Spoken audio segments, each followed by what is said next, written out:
Every year, more than 200 million turkeys are consumed during the Christmas season. They are the absolute protagonists of Christmas Eve, Christmas, and Thanksgiving, taking center stage on millions of family tables and becoming one of the most anticipated flavors of the year. But have you ever wondered how they are actually produced? Is it true they are full of additives and chemicals that make them larger and more appetizing? Well, today we will travel directly to the United States, home to one of the most gigantic turkey processing plants on the planet, a place where, every day, more than 70,000 turkeys travel through a millimeter-precise industrial chain, designed so that millions of families can celebrate Christmas with extreme quality standards.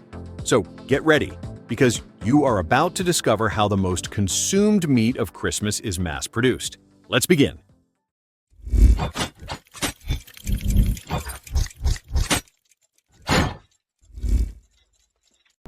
Step number 1. Turkey rearing and preparation. Everything starts in gigantic industrial poultry farms, designed for a single mission: to raise millions of turkeys under extreme control and quality standards. In a single one of these facilities, more than 100,000 turkeys can be raised at the same time, all under the exact same conditions of temperature, ventilation, and light. There is no improvisation here. Every parameter is calculated so that the animal grows in a stable and stress-free way, something that directly influences the final texture and juiciness of the meat. From their first days, the turkeys receive a highly controlled diet based on corn, soy, and cereals, supplemented with natural nutrients. It is not about simply fattening them up quickly. The goal is to develop muscle, maintain balanced fat, and achieve firm, juicy, and homogeneous meat, ideal for a long cooking process like that of Christmas. And here comes the moment to debunk one of the biggest myths of the meat industry. Contrary to what many believe, turkeys are not injected with chemicals to get fat. Their growth does not depend on artificial tricks, but exclusively on selected genetics, controlled feeding, and constant veterinary surveillance. In this industry, there is a clear rule: a healthy turkey grows better and produces infinitely superior meat. Throughout the entire rearing process, veterinary teams supervise the animals daily. Their behavior, mobility, and general condition are monitored. If a turkey shows weakness, illness, or any anomaly, it is immediately separated from the process. After several months, when they reach the optimal weight for consumption, the turkeys go through one final health review, and only those that meet all standards continue forward. Right here, life on the farm ends. The turkey is still alive, but it is now ready to begin the industrial process that will transform it into the star dish of millions of tables at Christmas. Step number 2. Transportation and arrival at the processing plant. With thousands of turkeys ready, the time comes to transport them to the factory. Here, speed is not the only thing that matters. How the animal arrives matters, because the final result of the product depends directly on that. Transportation is always carried out at dawn or during low-temperature hours. Specialized trucks for live poultry arrive at the farms and load the turkeys into ventilated modules, designed to avoid bumps, heat accumulation, and excessive stress. This detail is key. A turkey that suffers stress during transport loses weight, becomes dehydrated, and its meat can become darker and drier. In other words, a bad transfer can completely ruin the final product, even before entering the factory. Upon arrival at the processing plant, the trucks line up in front of the reception areas. In large-scale facilities, between 10,000 and 20,000 turkeys can be received per day, organized in continuous shifts so that the production line never stops. Unloading is completely automated. The modules move inward without shouting, without hits, and without unnecessary contact with operators. The objective is to keep the animals as calm as possible until the last moment of their lives. Before continuing, each batch passes through a final mandatory health inspection where specialized veterinarians review the general condition of the turkeys after the trip. If an individual shows signs of illness, extreme fatigue, or injuries, it is immediately separated from the process. Only the turkeys that pass this control move forward, because the safety and high quality of the meat that will reach millions of tables depend on this point. Step number 3. Slaughter and bleeding. Once the turkeys have been reviewed and approved, the plant enters the most sensitive and strictly regulated phase of the entire process: mass slaughter. There is no improvisation or lack of control here. Everything is designed to be fast and totally controlled, both for ethical reasons and for the final quality of the meat. The thousands of turkeys move through automated systems directly toward the slaughter line. The first step is controlled stunning. a system that causes an immediate loss of consciousness. This procedure is mandatory and is supervised at all times. It guarantees that the animal feels no pain or stress, which is fundamental to avoiding alterations in the meat.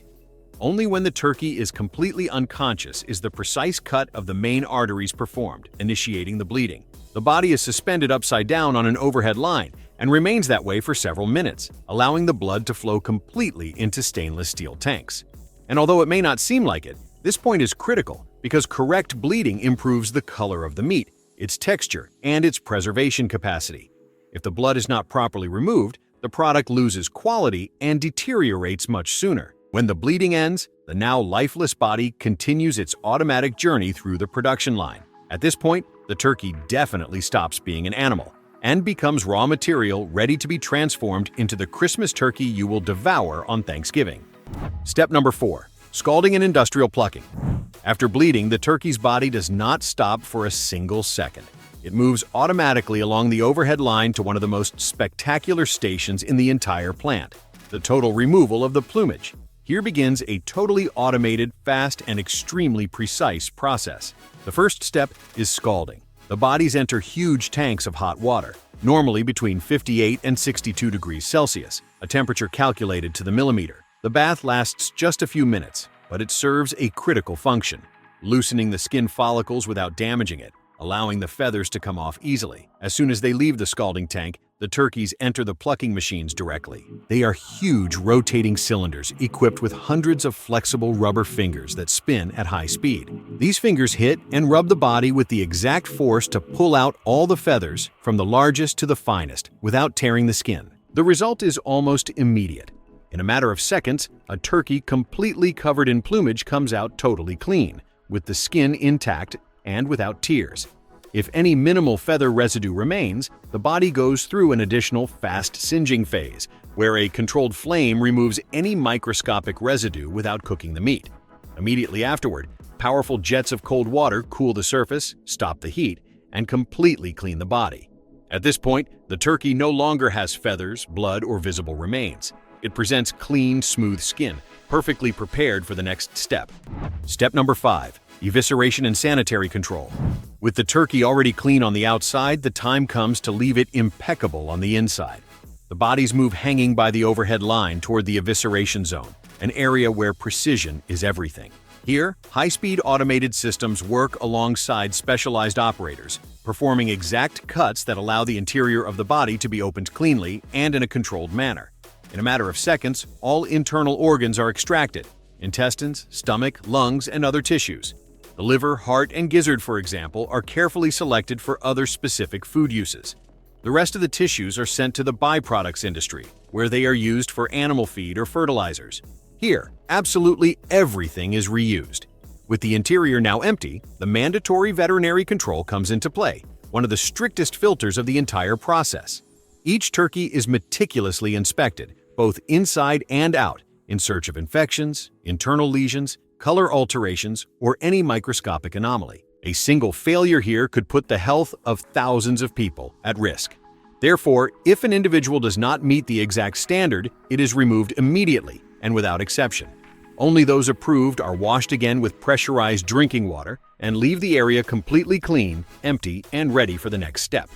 Step number 6. Rapid cooling and meat stabilization.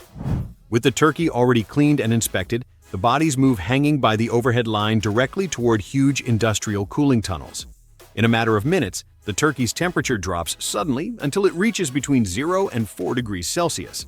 This process has 3 very clear objectives: to stop any bacterial growth, to set the texture of the meat, and to prepare the turkey so it reaches the consumer juicy and safe. For several hours, the bodies remain suspended while powerful currents of cold air travel uniformly across the entire surface. Electronic sensors monitor temperature, humidity, and the exact exposure time in real time. There is no margin for error here. If cooling were too fast, the meat would tighten and lose juiciness. If it were too slow, the health risk would skyrocket. When the turkey leaves the chamber, no trace of body heat remains. The meat is firm, cold, and perfectly stabilized, with the exact texture that will allow it to be preserved, packaged, and cooked correctly weeks later. Step number 7. Classification, packaging, and Christmas distribution. We have reached the end of the process. At this point, the turkey is ready to become the protagonist of Christmas. But before reaching your table, it must pass its final industrial phase. The first thing is the final classification. Each unit is weighed and automatically separated according to its size, a key detail because not all turkeys have the same destination or the same type of consumer. The largest specimens are reserved for premium distributors and special celebrations, while medium and small sizes are destined for supermarkets and standard sales. Next, industrial packaging begins. As they move along the line, each turkey receives its final presentation. Some are packaged whole and fresh, others receive a controlled injection of brine designed to improve juiciness during cooking, and most are vacuum sealed, a method that allows them to be preserved in perfect condition for weeks without losing quality. Afterward, each unit is labeled with key information: origin, processing date, and batch number. This system allows any turkey to be tracked from the farm where it was raised to the supermarket where you buy it. Once ready, the turkeys are placed in reinforced boxes, stacked on huge refrigerated pallets, and enter the logistics chain directly. During peak season, a single plant can ship more than 50,000 turkeys a day, working against the clock so that millions of tables are ready just in time. And so, what began as a bird on an industrial farm ends up arriving at your home as the star dish of Christmas. To finish, tell us, did you imagine all this process behind the Christmas turkey? Do you prefer stuffed turkey, traditional oven-baked, or grilled? Leave us your answer in the comments. And if you like this video, don't forget to like, subscribe, and hit the bell icon so you don't miss the next factory tour.